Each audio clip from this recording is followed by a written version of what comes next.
Patsy Barr and his brother John purchased a new Ford tractor in 1946 and began contracting in the Moville and surrounding areas, mainly ploughing and general farm work. Some time later, John Barr emigrated to Scotland to work, like many others. He married, settled down in Paisley and reared his family there. John Harkin was a young lad growing up nearby. He had a great interest in the tractor and machinery that the Barrs were operating at the time, and would have been driving the tractor from an early age. After leaving school, he worked with Patsy Barr. The Ford Nan was changed for a Dexta in 1958. A grey Ferguson diesel was bought, and they were kept busy ploughing with a 3-furrow on the Dexta and a 2-furrow plough on the TE20. It was a time when seed potatoes were grown on most of the family farms around this area. So getting the ground ready and planting the potatoes and labouring the potato crop during the summer kept them busy, along with drawing turf from the bog and other jobs as well. Digging the potatoes and binding corn kept them busy during the harvest. The early Dexta was changed for the present one. John drove it home from Cairn on the 17th of February 1961. In the 1960s, a Fordson Major was brought to drive the Howard rotavator and to do heavier work. They were hauling quite a lot of cattle to the Cairn Mart at the time. Silage making was just starting in the late 1960s, and Patsy Barr was one of the first to buy the machinery for this work, and did a good bit of silage harvesting locally. John Harkin did the cutting with the Major. The present Dexta carted it into the pit. A second Dexta was bought to do the buck raking in the early 70s. The Major was upgraded to a Ford 5000 in 1973. There was a small self-propelled combine harvester bought in 1970, which Patsy and John used locally for a number of years. John Harkin fished the salmon on the foyle during the salmon season, which was nighttime fishing at the time. He would come home, get a couple of hours sleep, and work all day driving the tractors at whatever work was going on. Both Patsy Barr and John Harkin were renowned for having a pride in their work and always doing a good job. John went to work in Derry about 1976, driving a digger on a building site, and did so until returning about 15 years ago. Patsy Barr retired in 1980 from farming as a result of ill health and passed away in 2017. He sold out his farm machinery during the 1990s, but the wee Dexta was kept as it had pride of place after giving years of trouble-free service. It still has the original dynamo and starter. The engine was overhauled in the late 60s. It has thousands of hours done, and it is in the 5th set of tyres. John kept up a good relationship with Patsy Barr and acquired the tractor from him in the early 2000s. He, along with his son Paddy, restored it to its present condition. It required a new nose cone, a front grille, and 2 new mudguards, and a good paint job. I'm now joined with John as he takes me back 60 years to the time that he drove in Cairn on this very tractor. Cairn Brunner Motor Company by Patsy Barr in 61, the 17th of the 2nd, 1961, for £670. That would be quite a bit of money back then, wouldn't it? Aye, it would be then, because if it was now, you wouldn't have much bother buying a tractor, but at that time there, they're nearly as hard to buy as they are now. You know, they were hard to buy at that time, but that was the price of it then at that time. So he bought the tractor and the motor company, so I took the tractor home to Cooley, the farm. Most of the work was done with her. I done it with her. So he worked through the country at all kinds of work with her. And then he went into bad health later, so he stopped contracting altogether, and everything was parked up in the shade. So the tractor lay for quite a while in the shade, so he handed it over to me then. And what year was that? That was 02. 02. So now, I'm coming from a fisherman's background, right? And definitely not a farming background, so what kind of work would you have been doing? All kinds of agricultural work. Right, like ploughing and grubbing and drilling and working at the hill, dragging turf and any agriculture work at all. She was always at that there. And he say before this tractor came on the scene, what would have been the way of doing things back then? Like, would there have been other kind of tractors, or would this been the big boy in the block back in the day? Well, that was an update tractor then at that time, but he had a 1958 one before that. But she had the headlights out on the side of her, but he never licked her because she was too fast on one gear for ploughing and she was too slow in the next gear for ploughing. Aye. So he changed her then for that there, so he was quite happy with that one there then. Now, do you mind me asking you, in 1961, were you a youngster driving a tractor from Cairn? I wasn't very old. I would say I was 18. Just about legal then? I was about legal, that's right, but I was diving before it. Right. So I took her home anyway, so I worked the most of the time with her while she was but I have to say now, like, you know, it obviously sort of reflects the character that you were, that as an 18-year-old you were trusted to drive a brand new tractor on the road, like. Cars or nothing that time. There weren't as much restrictions as was now. But no, I work with all kinds of machinery now whenever it's with him. And have you any special fond memories of working with this tractor? Well, I was content enough working through the country with her, no matter where I went. I was happy enough, you know, what I was at, and I looked after the things as well as I could. And you had no bother with them because they never bothered about you, just let you carry on, just to tell you what is to do and things like that there. Comparing to today's sort of tractors and the work that they do, there's probably no comparison compared to the work that you would have done? No, there's a lot of work done with them tractors then, so the boys that's going now wouldn't even to come out of the shed, even to scoop the yard. Right. No, they would not, no. They wouldn't even to come out of the shed to scoop There's no socket for their phone in it? No, there'd be no good with that there, anyway, no. So, none of them. Is there any time that stands out in your memory of doing anything in particular with it, or? No, I never was wild excited no matter what I was at with her. I just one day was the same as the other with me. So you got it back then in 2004. 2004. And what ship was it on when you got it back? Well, the mud guard was rotten on her. The nose cone was rotten on her. The headlights was rotten, and the seat was gone on her. So we replaced all that on her, but the rest of it was all original.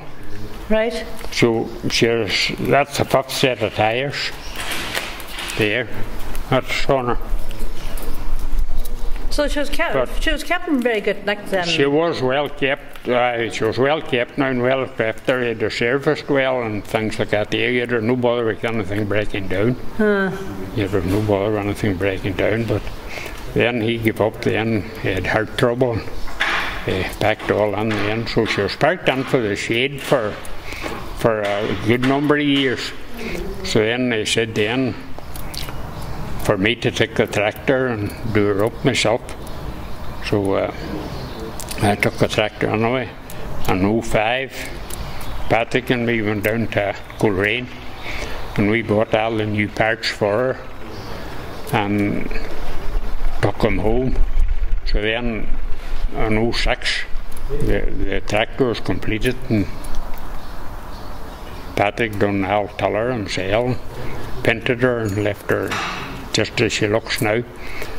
So I kept the tractor then for a number of years then, and so I says, "You're not much good to me sitting in the shade," so I handed it over to John. So and John's your grandson? John's a grandson, so he was very happy to get her. And what age is he? He's Will he be 18 driving out the Cairn Road on it? Oh no, he's older than that there. No, he's older than that there. He must be 20 or coming 21 now. But no, I wouldn't have been driving the same as I was driving now. I would have been driving a lot earlier. But no, I kept a good happy life with her and I wasn't panicked about her. I met the what come up. So tell me, you know, I'm going to get you now to compare this Dexta to the equivalent of what you buy today. Well, what you'd buy today, you'd be talking about well over 100,000 for a middling tractor. And how much was it? 600? That one 675, wasn't it? You'd be talking about well over 100,000. And if somebody was looking to buy this now? Well, I would say she'll not be sold. Aye. She'll be kept. Yeah. Because John will keep her. Well, I'll tell you, it's a credit to you. He's interested in her now. So are you going to check it out now later on this evening? And up to the field again now. Aye. And when was the last time you had a plough in the back of a tractor? Well, I was in Derry from 77 and it was long before that. Right. I had a plough in the back of a tractor. So I take it you're going to give it a go this evening? Oh, I was up there yesterday evening. We got her scoured up a bit and cleaned up, but no, it's years from I ploughed with her. But no, she was a great tractor for ploughing. There was no bother with her at all now. And have you passed on the knowledge to John, your grandson? John's interested in the tractor, but I wouldn't think John would start to plough with her. You're not taking it up as a business? No, I wouldn't think he will, no. But no, he's interested in the tractor now. Good stuff. But the tractor's in good shape. The plough, I take it that didn't come with it, did it? That wasn't No, that's not the plough that come with her. No, that's the end of a plough we have. They belong to Patrick Barr up there, the garage. His father owned her.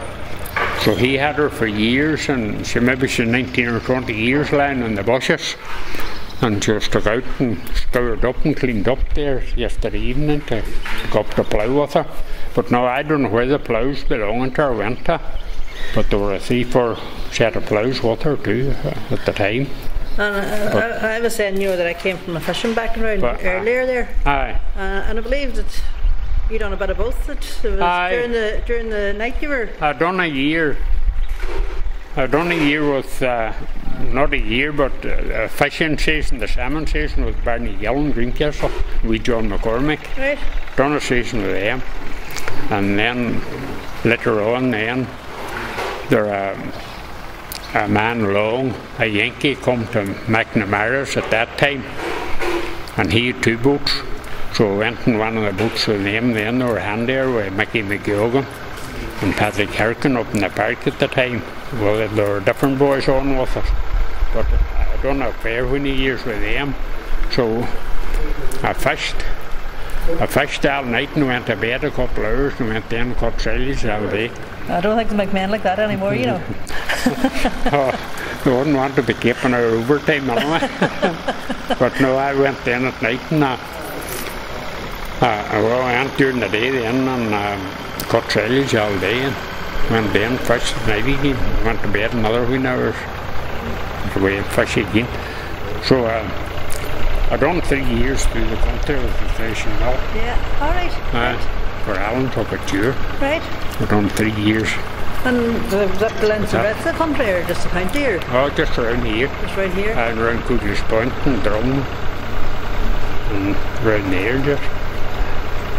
So you were a busy man back in the day? Well, I was nearly everything, and then I'd done a good few years of Bulgaria, diving diggers and stuff. Right. So I ended up then with a pension book. And now they're dragging you back down to a field now to get on the tractor again? That's right, to renew it up again. That's just let you know what you're missing. That's it, but I'm happy enough out with the boys. Aye. Well, it's good to see your grandson carrying on and having that interest as well, isn't it? No, he's very interested in the tractor now. So, my son Patrick, his standard diesel belonged to my father in 1955 one. Right. I think he's taking her down this evening. So she lay about for years and years too, and everything was rotten on her, so I talked one time about, well, I said, you want her fix away at her, because I wasn't interested in her, so he done her all up then. Yeah. And he got a banana loader then, belonging to Patsy Barr, that he used in one of the Dextas, and he put hit on her. So he fixed her all up and painted her. She's going like a bomb. So Patsy Barr, he was the original boy, wasn't he? Oh, aye. He was the boy, aye. But he'd been like a contractor there for the whole area as well for... Well, nearly anything that time he would done a bit at it, you know. But then once it come further up in the years, then the machinery got bigger and the tractors got bigger, and he would have harvesters and things and majors and things at the time, the size and Ford 5000 and things like that there. But come then just that they had a pack Allen. Well, little did you think, John, in 1961 on the 17th of February, you were driving on the road on a brand new tractor. That's right. That you were actually creating history. That's right. I didn't think it'd be the radio something. Anyway, you've got a friend here belonging to you as well. Charlie McGourt there. Charlie, you're a neighbour and a friend of John's. A neighbour and a friend. Now, he created history on the 17th of February 1961. Have you known him that long? I knew him before that. Oh, God. I knew him. I sat beside him in the desk in school. Asked the bowling we were a teacher. We don't great memories of that. No happy memories anyway. Right. We'll not go there then, just in case. You know, and then we knew him well over the years. His father used to cut hair, and he used to be over there once a month, fairly regular, once a month to get the hair cut, and played about football and stuff. And we're sleighing then on the winter time then down John's Brae. That's right, and down the street there. Down the street, and maybe lost the sleigh. Fall off the sleigh and lost the sleigh. It'd be stuck on the head somewhere. They're standing on at the fire with icicles hanging at the back of their trousers. Oh, geez, the water running off. The water running off. Oh, Christ. You needed a spouting on them. We didn't know they were running wrong at all, you know. Well, then, later days then, run into the dances then, Sabarius Hall then. Aye. That's a local friend who passed away there, Sammy Bridden there, like that's his name, that travelled regular with him to St Mary's. And Joe Bridden. And Joe Bridden as well, of course. And it was, over the years, that's the way it went on, you know. We went our separate ways then when we got married. That's right, And that's the way, but then we went up. Occasionally I would bump into one another, maybe in a supermarket or something or other like that. It's funny, you know, that childhood friendships sort of never. Well, you still remember them, you know. You still remember them. Oh, definitely so, you know. And I have to say, my memory sort of, during summertime, now my father wouldn't have been a farmer, but there was one time I cut hay and we were out in baling hay. And now we were out playing. We were out working, right? But we would have cousins come home from England and the crack used to be great. And, so I suppose childhood memories is important to remember. Well, there's a funny incident going way back. Do you remember Joan having a donkey and cart? Aye. I was over in St Anne's where I used to go to get the bread and Tyrone, just beside John's house back there, you know. So I came out from the shop anyway, and John was coming along with a donkey and cart, and he says, Charlie says, I had a wheel. A great thing in them days, if you didn't have a bicycle, you had a wheel and a stick. You ever heard of it? Yeah. So John says, I'll leave you home, you know. That's all. I climbed onto the cart anyway, and Right enough, we didn't break any speed limits now. We come up the Common Rays, if you know it, and we headed round by Jude Doherty's Bray, but the donkey decided when he was halfway up the Bray, he would go no further. He would go no further. John says, "So you being it out?" He says, "I says, I am." I always could see him yet turning the donkey cart round on the road. You know, but I remember then over in our field, the Schoolish Park. It was the first tractor that Patsy Barr had. I think they called it. It was actually, it wasn't a Ford Nan, it was a Ford just, you know. And the Ford Nan, the first tractor. Was it the first? Oh, was it the first? Was that the first? I wasn't sure. I think there were a book of her line up there in the yard. It was kind of an off, different grade to the Ferguson grade. Kind of different. John was driving it. He was about 9 years of age, 9 and a half, I think. Well, we'll not say anything about that, the guards either. He was on the field, like, you know. He wasn't on the county road. But I mean, that's how John may come to be a good man at machinery. As a low in later years, then I was talking to a neighbour of mine's out, where I lost track of what happened to John, that sort of thing. But apparently he took up driving a digger then. But sure, he was well trained. Sat down looking out. He was well trained, and as they used to say, you can't buy experience, you have to learn it. You know, so we say Jordan learned it. Absolutely, especially at 9 years of age. You're right. That sort of thing, you know. But you remember all these things, you know. You don't forget them, you know.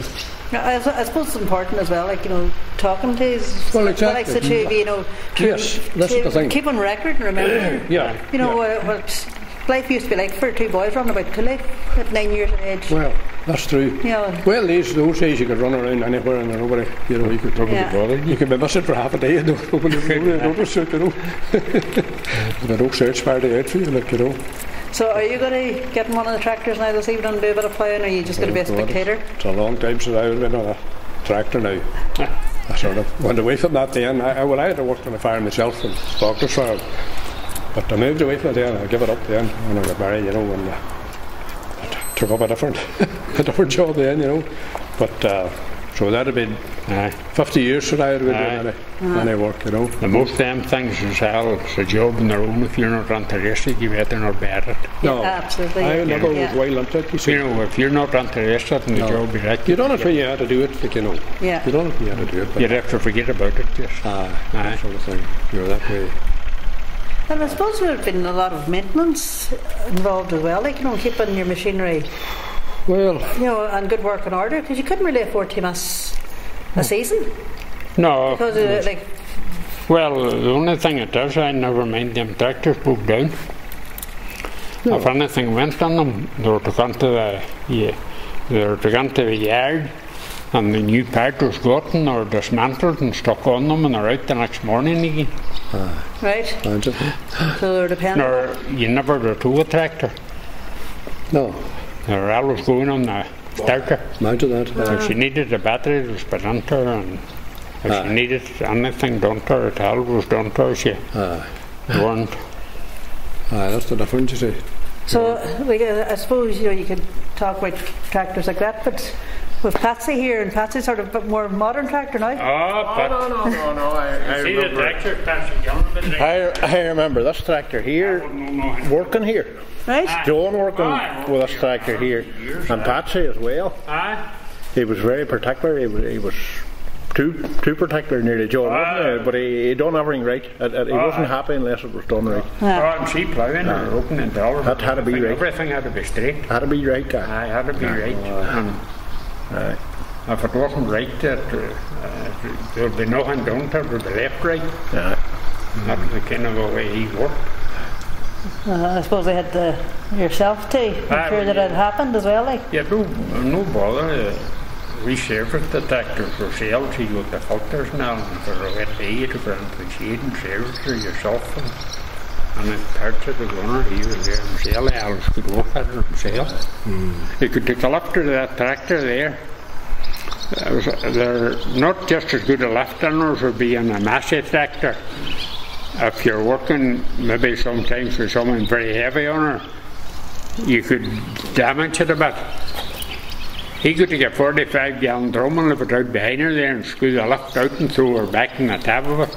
And there were a wee place for setting her. He had no head. Wally Nelson had serviced them tractors. He had a wee thing for setting in, you know, the right space and elbow. No, he worked on old matchbox. And see if she wasn't right when he put her together again, so she dismantled again. But no, he could live her. He could do her. No bother to him at all. There wasn't as many roll bars about the media back then. No, the roll bar, no. My God. No, the roll bar may kind of come in the late 60s, I think.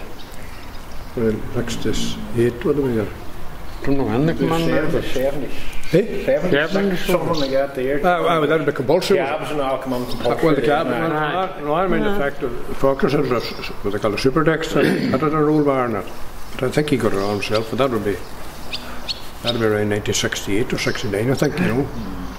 So tractor, I think it was your man Nelson probably got it from it. He was taking tractors over from Scotland. That's right, aye. Hand tractors, you know. He was in that old school down where Kieran and them was the pinch shop. Oh, right. That's where my father's tractor was bought out of there.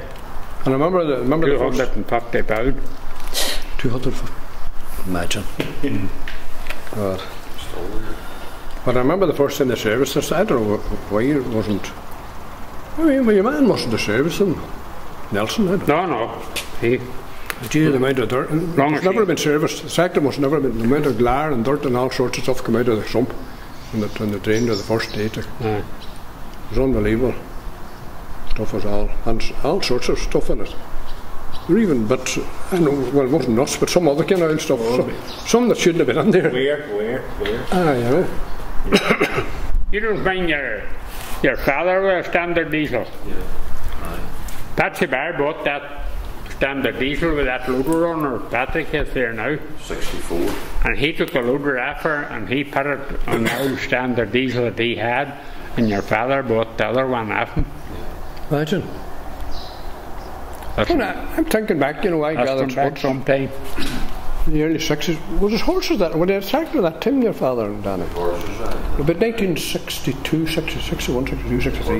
Horses that time, that's what I thought. God, they were great people to work to do. Well, listen, lads, it was great chatting to you, and I'm sure it'll look good now as it did 60 years ago, maybe. There's only one thing wrong. We're not as good. We found that there. There, look. We're not as good as the tractor. Freedom. Drove out the car. It was bought 3 years before for 635. Good God. And this one was bought for 720. So there weren't much inflation within 3 years altogether. Absolutely not. No, that's great work to see. Well, listen, I hope you enjoy this evening and the weather. Stays dry for you, I think the weather will hold out, you know. It looks like it, you know. The only thing it does through the... I'll not be panicking. No, well that's true. There's something about men in tractors that they look wild relaxed. You can nearly picture you with a pipe in your mouth as well when you're driving along. No, I didn't manage that part of it. Managed a load of kettle, she talked to Karen. Actually, a big trailer too. A coat pulled round your legs and hot pouring. That's right. I just had to say the water used to. I mean, there's an old TVO that Proctor said. The water used to run down of the. And there's no place there could no way you could keep it away from you. Wherever there was no running board on the and the water just would go running down straight the top of your foot from the cab, you know. Both sides. Your 2 feet to be soaked. Oh God. That's a funny thing that, you know, how they do. They never thought anything about putting cabs in them at all. You know, for this country anyway, especially because they've got so much rain. You know. Well, it made you boys hardy for outdoor dining. That's right. But your father had a cab and house tractor. I got an old cab with Danny Doherty one time. Done the job. But nothing. And I tried to go down to Danny Doherty's to get something done to her. And the fucking dust come off the grinder and run fucking through the windscreen on her. Danny Doherty put an old spear effects on her. And That was all kind of white, you know, and see if the sun hit it. Oh, and I was going to hell one day, and I could not see out, and I just got the spade. And I just come round to the front of her and I sent the whole thing out of her. And that finished no glass after that. That finished the cab. I mind that, alright, you know.